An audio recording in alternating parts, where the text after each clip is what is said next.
Hello, I am Cody Ellingham, and this is the Transformation of Value podcast. Now today we talk with HG. HG is a Bitcoiner based down in Christchurch in the Canterbury region of New Zealand, and he flew up to be in Wellington for the Bitkiwi 3 meetup that happened on the weekend. It was an impromptu catch-up, but we certainly had a lot of interesting conversations and topics to cover. HG is very well spoken and has a lot of great ideas and insight into what is happening with Bitcoin in New Zealand. So I do hope you enjoy the episode. If you'd like to support the show, please consider streaming some sats via your favourite podcasting 2.0 platform. Otherwise, on to the show. Alright, so we've got HG here in the studio, flew up all the way from Christchurch just in time for Bitkiwi 3. That's right. Kia ora, Cody. How are you doing? I'm good, thank you. It's beautiful weather here in Wellington, and I don't know, man, a lot has changed since we met last, Bitkiwi last year.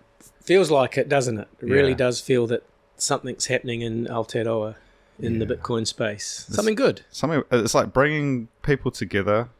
It's just been exponential, and the connections we've been able to make, especially from that meetup last year. I don't know, just meeting people in real life, making those connections and the collaborations that have come out of that, it's been quite powerful, I think. Yeah, 100%. Before Bitkiwi last year, I'd never met a Bitcoiner in real life. And, you listen to all these podcasts and they're all doing their meetups in the States, and it's all just this abstract thing that you're listening to. But then, Bitkiwi November last year in Wellington, and come down, and I've heard other people say the same. Just really, that was the switch that just flipped it. So HG, you're based in Christchurch, and there are other Christchurch Bitcoiners. You met them at the meetup in Wellington, though. Well, there was, I think, one at least that came up for that meeting. But right around that time, we started connecting, and I'd moved back to Christchurch in 21. And I thought I was maybe the only Bitcoiner in town, and of course that wasn't the case. And then around that time, we just started connecting, and a couple of guys down there, Kiwi Lamb, and the week after Bitkiwi, we all just got together, and it's just kind of snowballed a little bit from there. And now we've got a resident miner, we've onboarded a couple of merchants, and small steps, but it feels good. Yeah. How would you characterize it in Christchurch, sort of the scene? Like, you've got a few merchants on board, like restaurants and that sort of thing, or?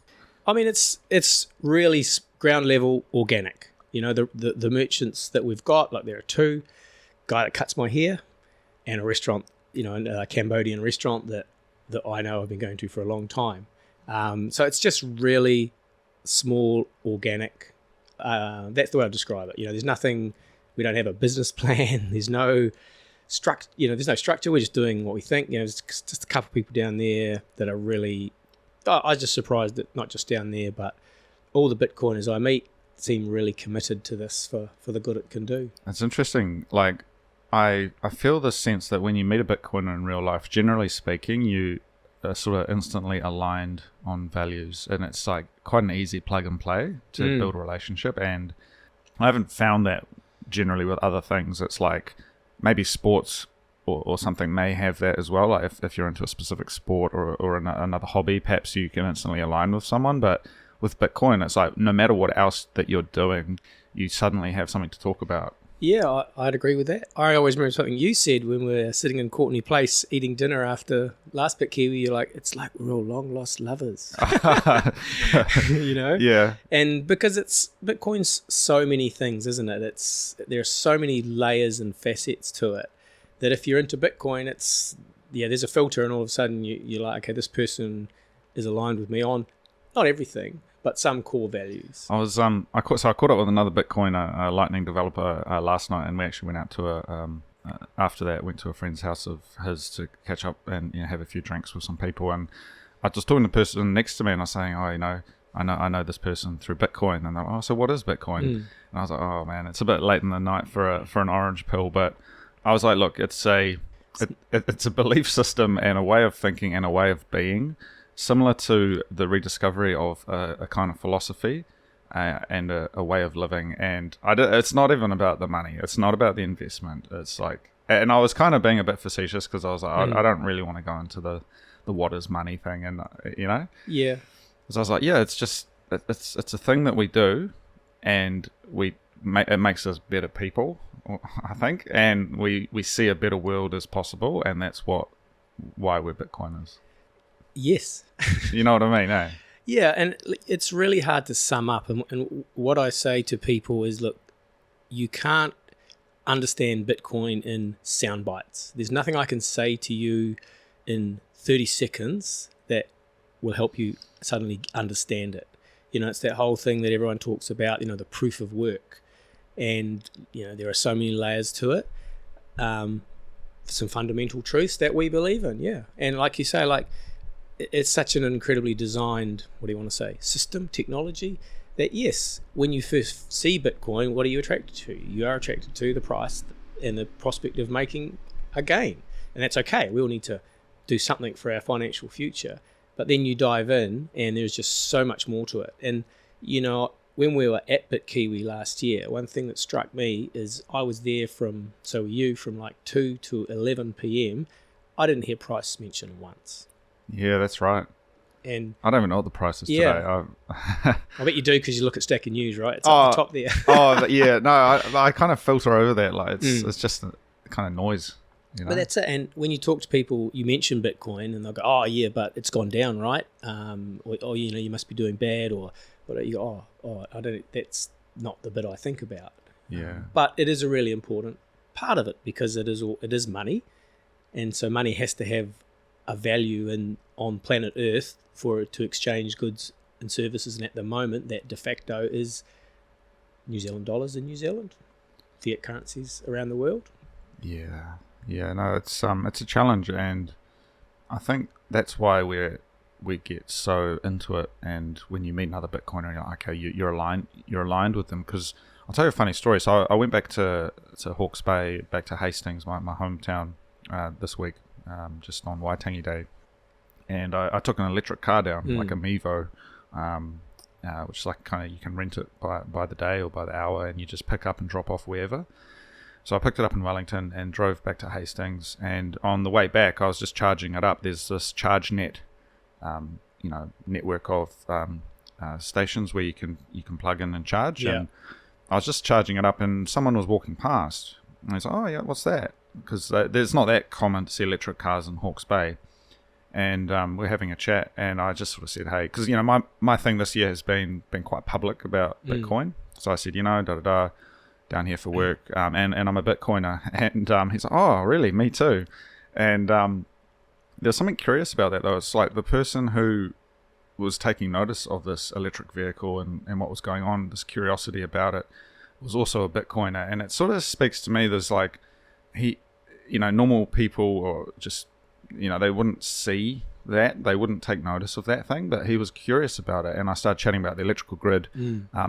I had a couple of meetings with people about the electrical grid and some of the things that I've been exploring in New Zealand regarding that. And he was, really interested in that, and I was talking about, how long it takes to charge and how the batteries work. And it was really like a really good conversation. And I explained to him, I'm doing this podcast, I'm trying to get these stories out there. But the fact that in a small town like Hastings, that I would bump into someone who's a Bitcoiner and interested, and we start talking about petrol prices and just how everyone is still driving these, petrol cars. And it's like, well, yeah, maybe that will keep working, but maybe not. We're not sure what the supply is going to look like. What is the future? Can you imagine what the future could be in different paths? And accept that there might be one that you're not ready for. And so I think that's not just sort of resting on what you think might happen, but also being open to these kind of multiple futures that are there. Yeah, I know where you're coming from with that, and I describe Bitcoin as a paradigm shift. And there's none of us knows what is happening in the world in the future, but there are these big shifts that happen over time, that they have happened always through time, and we might be living through one of the most profound changes for our species. Maybe not, but maybe. And, and a lot of us had our eyes opened in 2020 about what was, how the world worked or not. And, that's when I got started in Bitcoin, but I just really started thinking that everything I'd thought up to that point was getting challenged.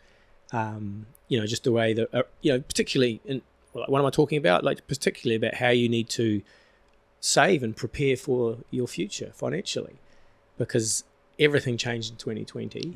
And, I grew up in the 70s and 80s, and money was worth something a bit then. We could save. House prices were not a thing that people freaked out about, and that has changed so quickly. And, you hear people talking about their kids, either whether they're small kids or grown-up kids, they don't know how they're going to get into the housing market. And that's a home. Those are homes that we live in. They're not investment units, right? And this is the thing that I know, context, I think that if people say, not specifically about Bitcoin, but when you talk about, okay, what's the problem here? What's broken?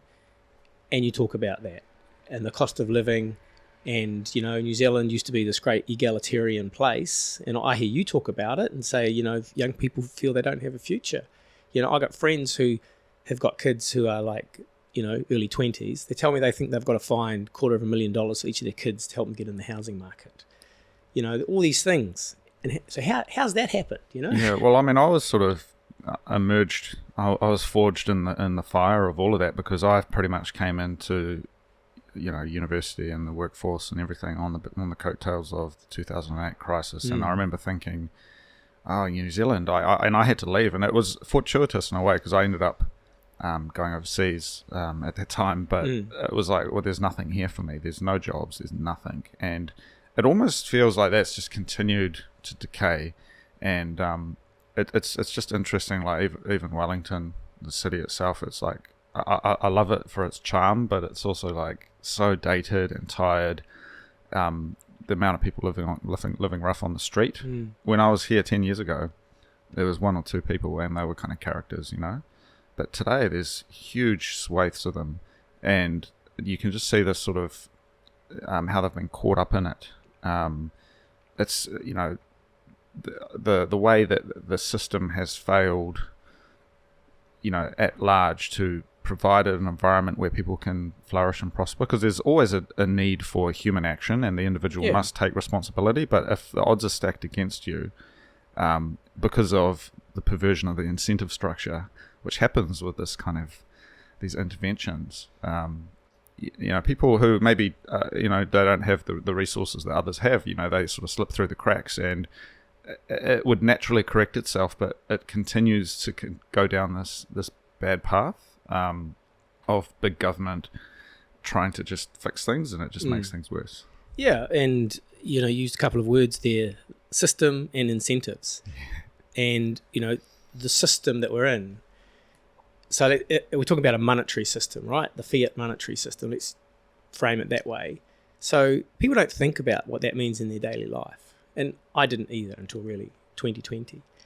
And then when you dig into it, and so what happened to me was in 2020, I was living in Auckland, and we were trying to buy a house, and we'd sold a previous house, and we had basically our life's savings in the bank in cash in 2020. And I thought, okay, this may not be such a bad place to have the cash right now, because the economy is going to be shut down. There must be a correction, there must be a slowdown, because everything is getting turned off. And within months, the system, as it's functioned structurally, a small number of people made a decision to inject about, I think it was $40 billion into the economy, create 40 billion New Zealand dollars. That was about 15% of historical monetary supply of NZD. In the States, they did it 40%. So everything's always bigger overseas. We know that one in New Zealand. And all of a sudden, house prices, the houses that I was looking at, were going up 5,000 to 10,000 a month. And I was like, well, what's happening here? And I started feeling pretty anxious about that. And so I dug into it. And the system that we have, this, whatever you want to call it, a Keynesian system, or whatever word you want to use, but the money that we use was created out of thin air and put into the bank, the circulation, M1, M2, whatever ended up, I don't know.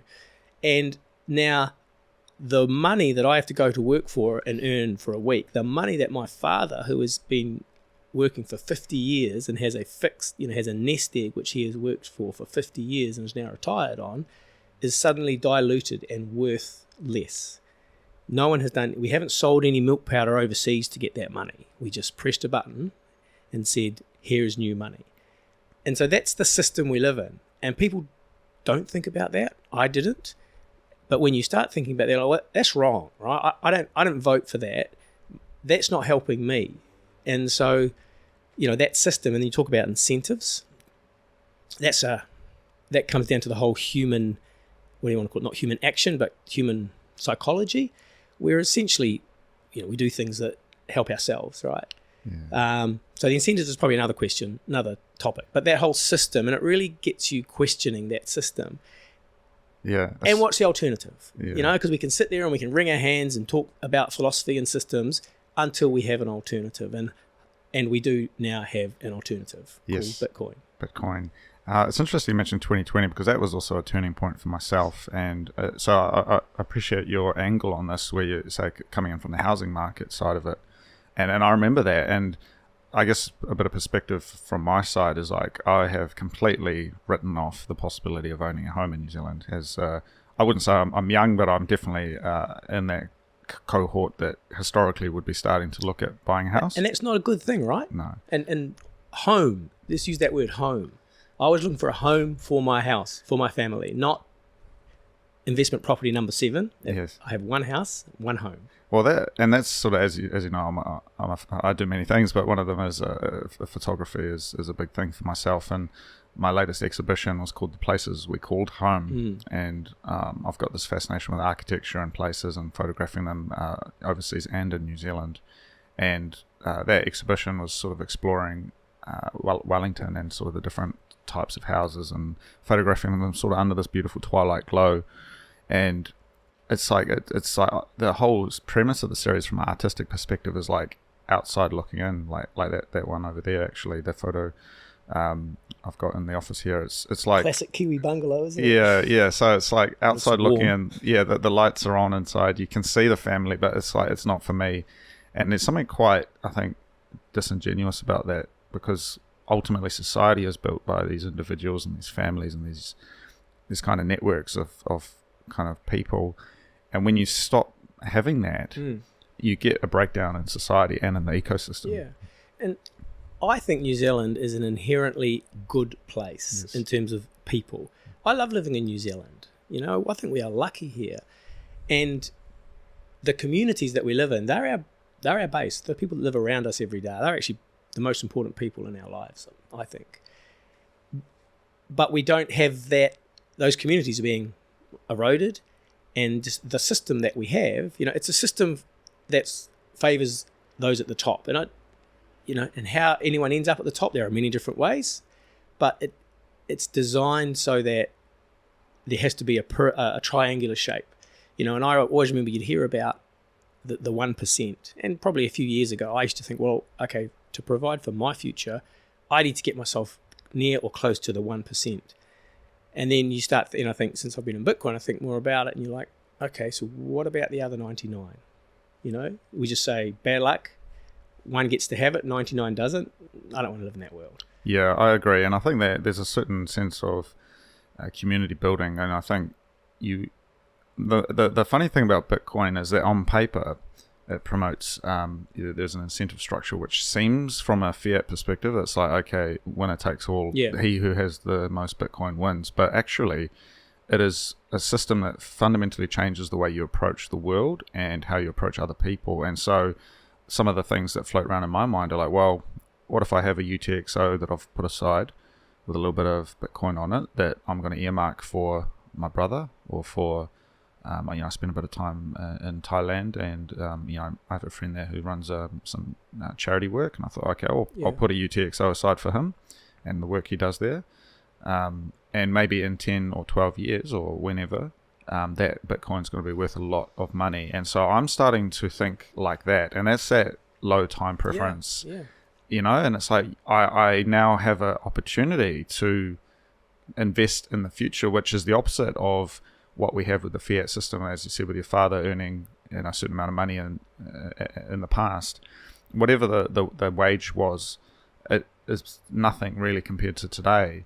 And so you're undervaluing the value of the past. There's this discount applied to it. And so you take something like the minimum wage. So someone starting to work today or someone starting to work 20 years ago, the minimum wage from then to now has changed so drastically that if that person, and perhaps, that's just their station in life, is that they're working at a minimum wage job, but the value of their time in those early days is a quarter of what it is today. Yeah, so the number has gone up that they take home each hour or each day. The number of New Zealand dollars has gone up, but what that buys in real goods in terms of housing, food, has gone down. Well, that as well, but significantly. So that as well, but say I'm just thinking when I first started, having a part-time job in high school, I believe it was like $7 or $8 was the minimum wage, and today it's $22. And so what that says though is that 1 hour of my time, if I had just done the same job the whole time, 1 hour of my time in 10 years ago, 15 years ago, is worth a quarter of what it's worth today if I'm doing the same job. And so that money, so even though, and maybe that at the time you could still buy a certain amount of goods with that money, and that has also changed because of inflation, but the most insidious piece is that in today's value, if I just saved the whole time, basically as time goes on, my time further in the past is worth less than it is today. Exactly. And it's like, and so if I was to have a time machine and go back, of course, what I would be best to do is to spend that money straight away. Exactly. So incentives. And I was having a conversation like very similar to this at lunch at work the other day. And that's what people are saying. And people saying, well, we always want something. We always want to buy the next good. And why would we? Well, why would we put our money in the bank? Because it's not going to be worth, even, my wife's not a Bitcoiner, but she understands that if she holds a certain amount of money in a bank account, then in 1 year, 2 years, 3 years, it will buy less. And I believe that is a perverted ideology that has been spun up and, deployed. And the way that it manifests itself, it kind of bleeds through. And I guess as a creative person, I can kind of just feel this, like the way you see things like TikTok, these kind of hookup cultures, all of these kind of social things which are emerging. And it's a lot of it's detailed in the Fiat Standard, as a kind of a decay of society, which I believe is certainly true. That the attention spans, our time preferences are so high now that no one can even sit down and watch a 2-hour movie or think about planning for their future. It's sort of all about the now, and as that time horizon approaches zero, we start entering into this just insanity of the world today. So if anyone's listening to this, that's here's a couple of guys whinging about young people on social media. Yes. So what's the solution? How does Bitcoin help us? Well, I think that's where, if I can say, look, this money, this store of value can be put aside and it's not going to lose its value. There's just this certain sense of hope that gives. And I've very much felt it myself. And I'm like, okay, I'm getting tipped 100 sats on this podcast, or I'm buying a little bit of Bitcoin here and there, and it may not be worth much if you're measuring it in New Zealand dollars today, but following the logic out as we have sort of thought through, that will be worth an incredible amount of value in the future, and that future that I am planning for, I can start thinking about, and so you can delay the gratification, which is the fundamentals of civilization, is delayed gratification. But it takes a lot of investment in understanding Bitcoin before you get comfortable with that, and that's the thing that you can't fast track. I try to, you can't fast track that, so you can't do that on behalf of people. But what you can do is you can provide an entryway to that, and I think for some people it is price that is the gateway. For other people, it's the freedom. There's gateways that kind of get people onto it, and so. You mentioned 2020. It's interesting because that's when I started getting really interested in it, which was around the time of the lockdowns, the first lockdowns in New Zealand. And I just remember thinking... That's right, I'd almost forgotten. Yeah, I remember thinking, okay, this... Because, I'm a big reader. I just read, I think, 1984 again. And I remember thinking, you know what? There's something not right about this. Something's going on. At this, and I've been to China. I wouldn't consider myself naive. Like I can kind of see the game that they were playing politically and from a propaganda perspective. And I was thinking, okay, I need this. Something's not right about this. And a few things just happened, and I started looking into Bitcoin, and I was like, okay, yeah. And I'd always been interested in Austrian economics and the Mises Institute and that sort of thing, and it just at that point it all clicked. Yeah. And I was like, okay, I've got to learn more about this. Yeah. I agree. Yeah. You know what I'm talking about. Yeah. Yeah.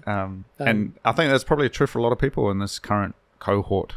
That's where we got our entrance was that 2020 period. Yeah. And when you learn about Bitcoin, it's been designed in a way that it's so clever, because there's things in there which gets people interested initially, and then you dive in and you are forced to challenge what you know about how the world, what you believe about how the world works. Yeah.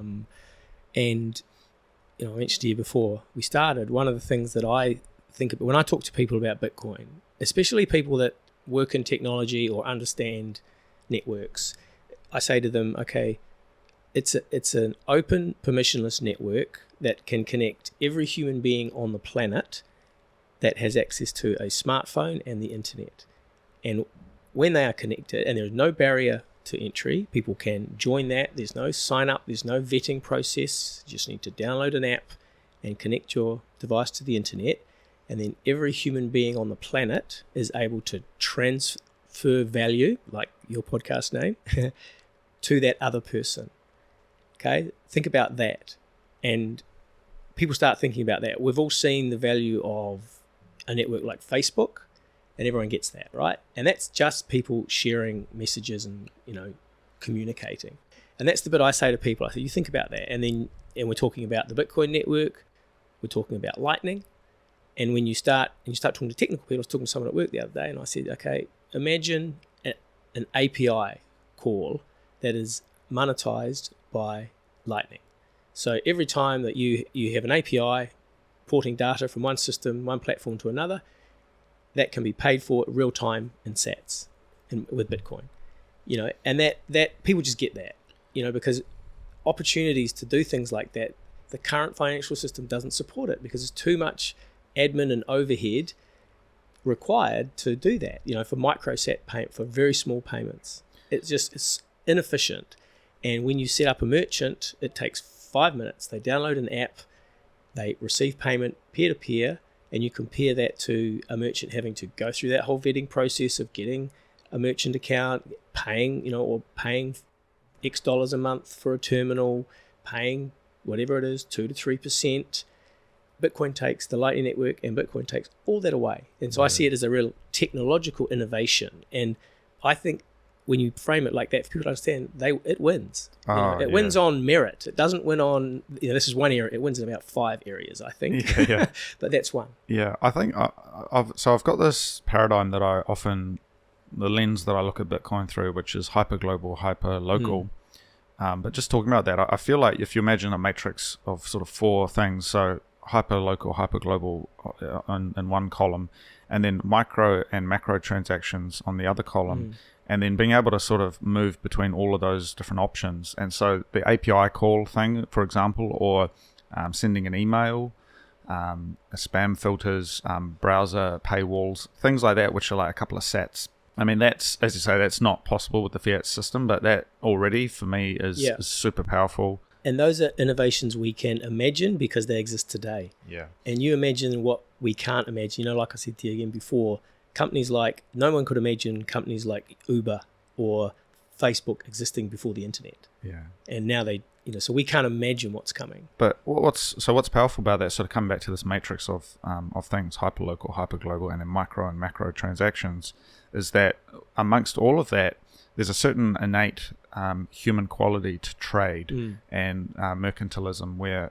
when you're trading with someone, you're probably not fighting with them. And I think this sort of hits home a little bit. I run a company here, and one of the people I work with is actually a Russian girl, and her family's in Russia, and I feel very connected to what's happening globally, because at the end of the day, anything that New Zealand or the United States or any country does, I'm always thinking in the back of my mind, well, what about her family?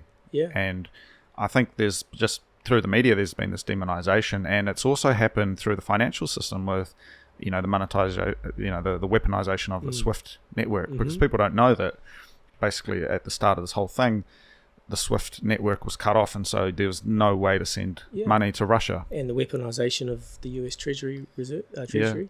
And what Bitcoin enables, though, is at the end of the day, if we're still trading with these people, and look, there's always going to be political, ideological differences, but if you're trading with someone, you're most likely not going to be shooting them. Exactly. And so, and this is what I say to people. Imagine we're on a global network. We've all got one currency, so all that friction is gone in terms of exchange rates and fees. And we're all trading on this, we're all using the same monetary network. We don't want to go and blow each other up, right? Because we want to collaborate. We've now got skin in the game. And the more we collaborate, whether it's a micro or a macro transaction, what we're also doing is we're increasing the total value of the economy through our human action. Yeah. And so everyone wins. Yes. And it's this beautiful cycle. Kumbaya. Yeah. I know. I agree with that. And another way, comparing that ideological future of Bitcoin with the current system. Another thing I say to people is, okay, you think about the current way we measure the economy, right? It's called GDP, which is the value in New Zealand dollars of the goods and services produced in New Zealand.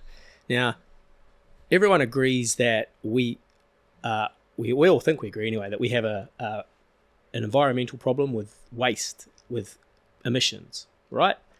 So, but our current economic system, if we are going to grow, in quotes, because we have growth targets, we need to produce more crap than we did last year.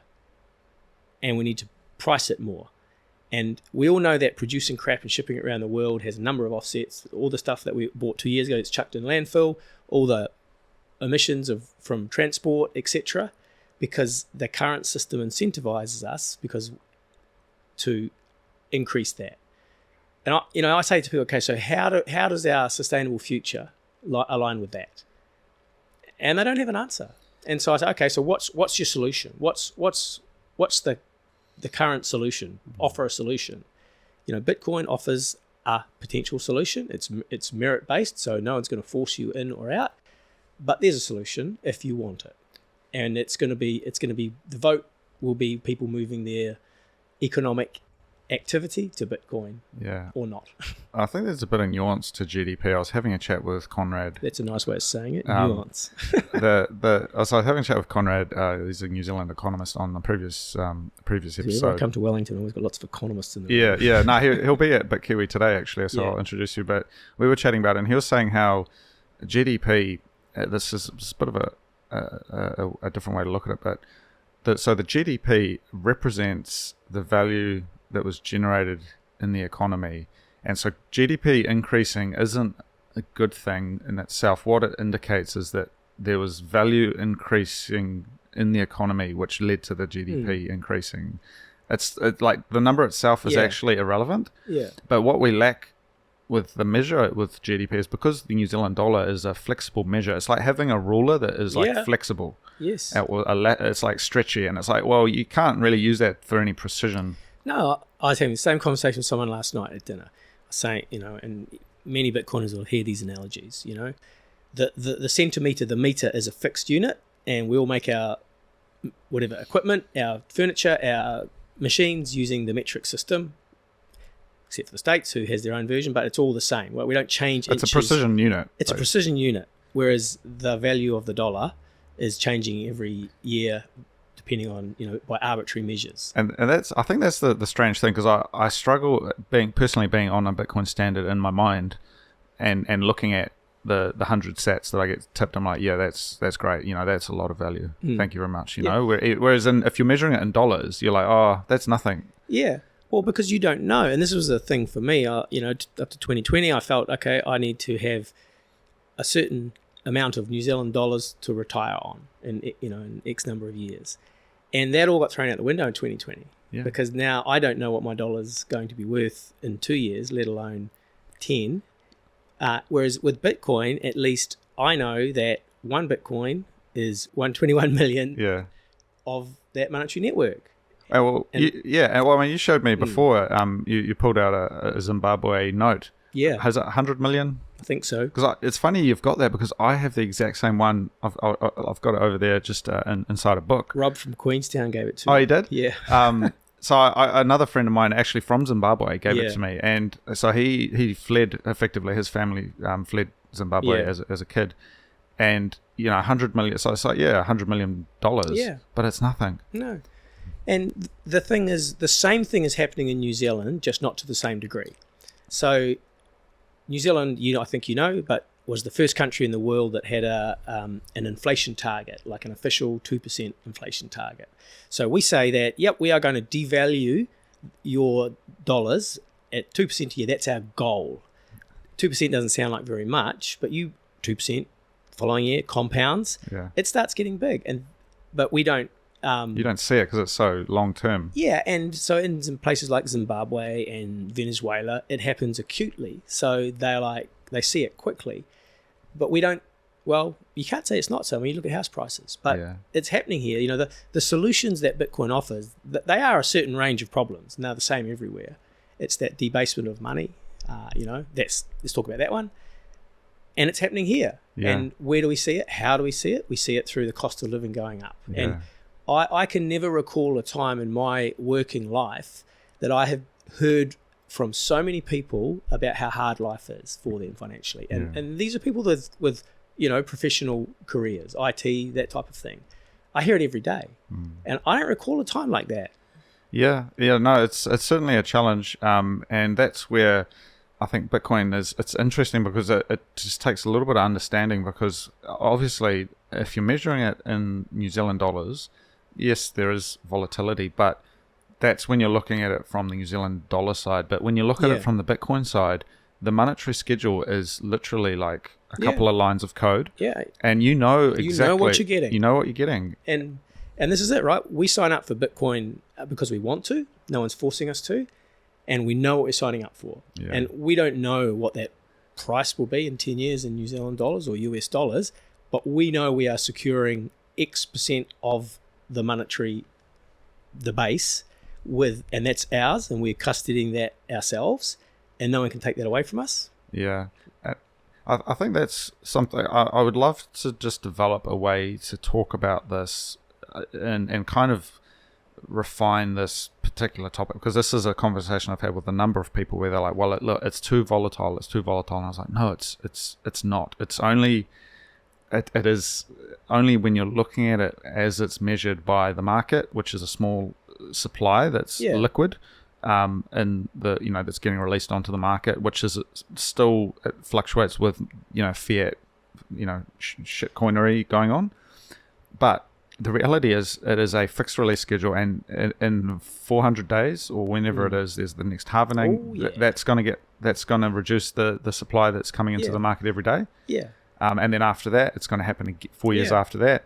That is the release schedule. And so you can measure stuff in that. And taking the 21 million, all things can be measured in that. Just like you can measure everything with millimeters, kilograms, that sort of thing. No, I agree. And this is what I would wish people could take the time to understand. Yeah. Because it's when you figure this out, and it takes a while. There are so many light bulb moments in Bitcoin, and I think that was one for me. Getting down a rabbit hole, the difficulty adjustment in mining was one for me. It's like, it's like the way I think about it again, like sort of artistically, is it's a number of these different kind of curves, and I think humans struggle to think about things like that. I think things are a little bit more linear, and so the volatility question, for example, is like, well, the $100 million Zimbabwe dollar that you've got, like, what is that worth in New Zealand dollars? It's zero. But at what point did it become zero? Like, it just sort of just curved up and wicked up. It wasn't 1, 2, 3, 4, 5. No, that's right. And Zimbabwe used to be, they called it the breadbasket of Africa, like around the turn of the 20th century. It was like it's a very rich country. There's a lot of investment there. And so the way I think of it with the curve thing is like, when you want by the time price stability in Bitcoin for everyday things is here, it's at that point that fiat has already decayed and exponentially to zero. Yeah, and it's kind of too late to want to try and get into it. It's too late now mathematically already, right? And this was a big, listening to guys like Greg Foss go through the mathematics, and that he focuses on the US, government, revenue and debt and expenditures. But the fact is that if the US tanks, we're going down with it, and mathematically it's already a sinking ship. So what do you do? And up until now, there's been no option for that. Yeah, it's interesting. So there's also been some emerging arguments. I'm just trying to think who it might have even been Greg Foss or somebody else was saying how looking at, say, gold, which is historically a hedge during times of war and that sort of thing, gold is something that you could kind of peg into. However, that got co-opted, and so gold, you've got paper gold floating around, all of that stuff. But ultimately, the argument was that Bitcoin isn't a hedge because it doesn't actually fit into the dollar system. No, it's the new system, right? It is the new system. But that's that whole thing about a new paradigm shift. No, that idea, it's like it's a different system that's kind of emerging from within, and it's when you look at it and you're like, well, still, I think we're both probably so far down the rabbit hole that it's like when you talk to someone, and they're let's like, talk about something we disagree on. What is that? Yeah. Well, it's like, people look at it as an investment, or they're still looking at it in dollar terms. So you're investing in Bitcoin. They say. Yeah. And then they use the dirty word, Crypto. Yeah. And one thing I frame it with people is, if you look back through time, through history, big events happen, and you think, oh, well, I'm not going to live through one of those. But then you take a step back and you go, hang on a minute, last 10 and a bit years in New Zealand, while we had the Christchurch earthquakes, I was there for those. You had other events, one-off events, and then you had COVID and the lockdowns and all that. So in the last 10, 11, 12 years, we have lived through some pretty big stuff. And I think that when you are living through something, one of these big changes, you don't see it. The separation of church and state, 500 years ago, whatever it was, that was a big thing. That changed a lot about the way society worked and the way people lived. And the parallel that people draw now with Bitcoin is separation of money and state. And it's actually the anomaly, right? The fact that the government, the state, controls the amount of money in the system has been around about 100 years. So most of the time, human beings did not have the state running money. It was a technology, a commodity good which emerged naturally. Gold, it was what it was for 5,000 years.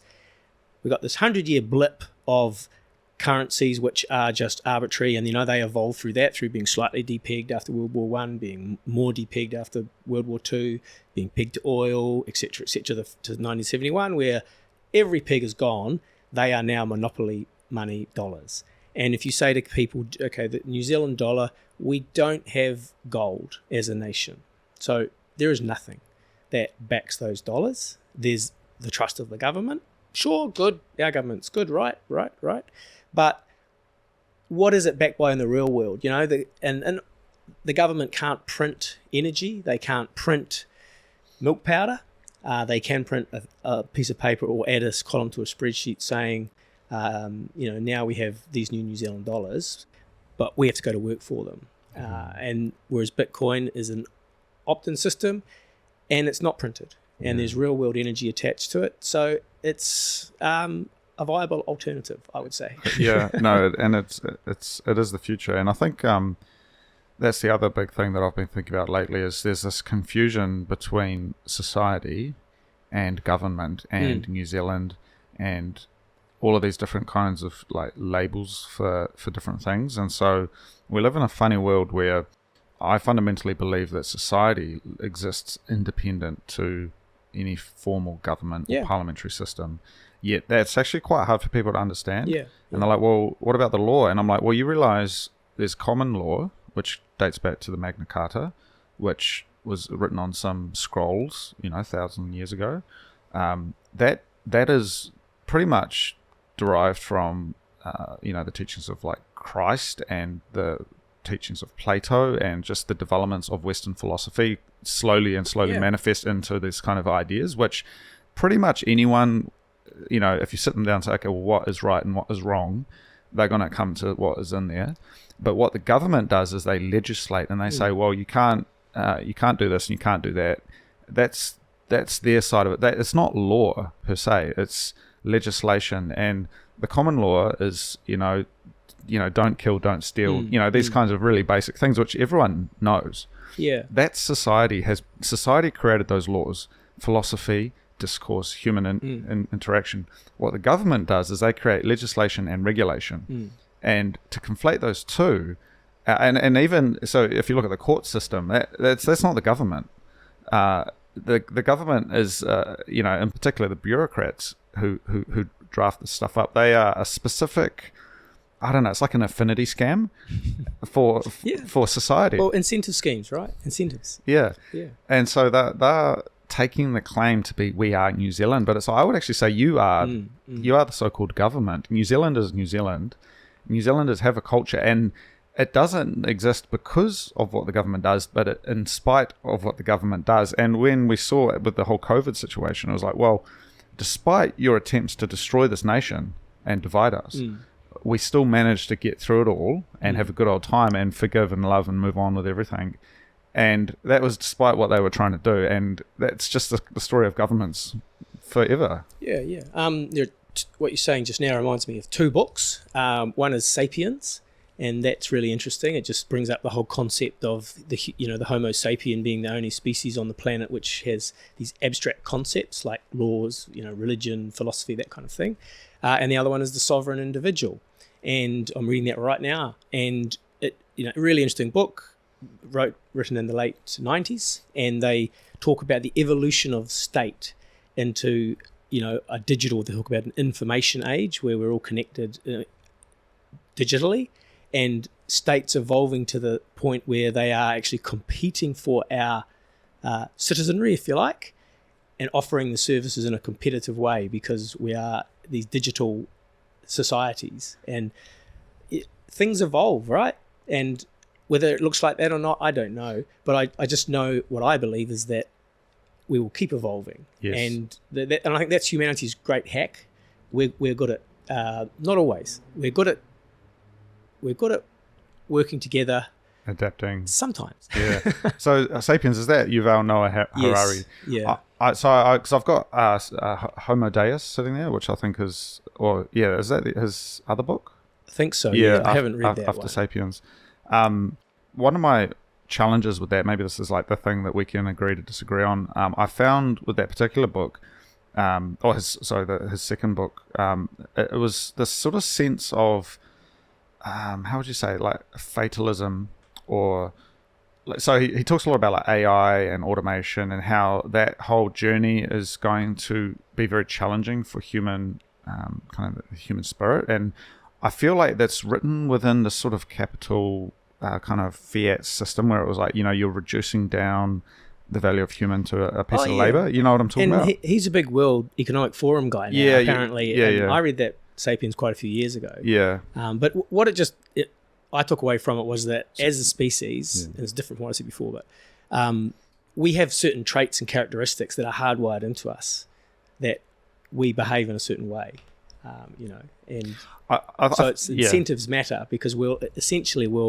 act in our own best interest. I would say that includes collective interests. We do care about the community and people around us. Yes, yeah. We're getting pretty deep here. Yeah, no, it's all good. I would just say as well, like one thing that I think is important is for us to engage with material that we don't necessarily agree with, but to still engage with it. And so things like the Communist Manifesto or this book Homo Deus or Sapiens that you just mentioned, I believe that we need to see what it is that is being said because it represents a certain future that is being imagined by somebody. Yeah, and tying this into some modern, more recent platforms, Nostra, peer-to-peer messaging.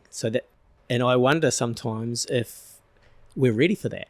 I was talking to a guy I know last who actually works in law enforcement, and he was telling me about some of the online stuff they see, and whether he thinks that it should be stopped. And so we're having this philosophical debate about free speech, and it's an interesting one, right? Because do we have free speech or not? It is a pretty black and white thing, right? I think. But if there's, so you say, people would say, oh yeah, I believe in free speech. And you say, okay, so anybody can say anything they want at any time on any platform. Oh, no. We got to have these people stop, these people stop, these people stop. But everyone else has free speech. And it's hard, and that really challenges people. And that challenges me. I don't like my instinct to say, we're talking about footage of the mosque shooting. My initial instinct to that is, I don't want that stuff flying around the internet. No way, that's bad, that's wrong. And then you have, okay, so we draw a line there. They certainly can't. Okay, what's next? And and these challenge you. And then if you have a platform like Nostra, where people can suddenly post whatever they want, are we ready for that? Do we really want that? Well, I don't know. I think that's also coming back to that role of the government. So, you refer to, the footage of the Christchurch massacre, which is, it was a terrible tragedy. And I think looking at the way it was politicised, though, and in a way, you could almost say that the success of the Labour government in the most recent election was because of the way they were able to kind of hijack that, as well as the COVID response, and kind of be like, well, clearly we're doing a good job here. And so that's where the majority mandate came from, to lead the country. And it was like, again, it was a conflation of what was a local tragedy in Christchurch, what was a global pandemic. But this one particular organisation, which is just 500 metres up the road from where we are, was like, okay, well, we're going to just kind of take this thing and run it and own it. And I think of that and I'm like, yeah, that's kind of fiat thinking. That's old school thinking, because I don't know, like, they're not the people that I would trust to deal with it. And they've done the affinity scam, and they've said, yeah, well, we're going to have a minister for this, we're going to do this, and one of the things I did in 2020 was unplug from all mainstream media. Oh yeah. So I miss it all, and I think my life. I don't miss it at all, mate. What I mean is I miss it all. It goes over my head. I have no idea what's going on. Yeah. I don't even know when the All Blacks are playing. Yeah. That's how unplugged I am. But even then, I mean, I'll tell you though, the All Blacks. I think of the All Blacks. I'm like, all right, Richie McCaw. That's when it all finished. Because whatever they're doing now, I don't even know. Well, if there's, let's ask a question. Who is one New Zealander that you would want to see orange pilled? And I would say Richie McCaw. Oh man, that's actually a really good one. And I just say that because he's obvious reasons. Well, he's a classic. He's a New Zealander, and he comes from the Waitaki Valley, which is a hydro area, so he'll get energy. But someone around him will get energy. One New Zealander who I'd like to orange pill. Let me think about that. I mean, I'm leaning towards some kind of politician. And I'm leaning towards an MP for an area like Southland or Hawke's Bay as a leader in that regard, because we don't really have many voices in government. No, we're way behind. And, you compare it to the conversations in the States. Ted Cruz is talking about introducing Bitcoin AMs in Washington, D.C., regardless of what you think of Ted Cruz and regardless of what you think of Bitcoin, all of a sudden people in Washington, D.C. are exposed to this.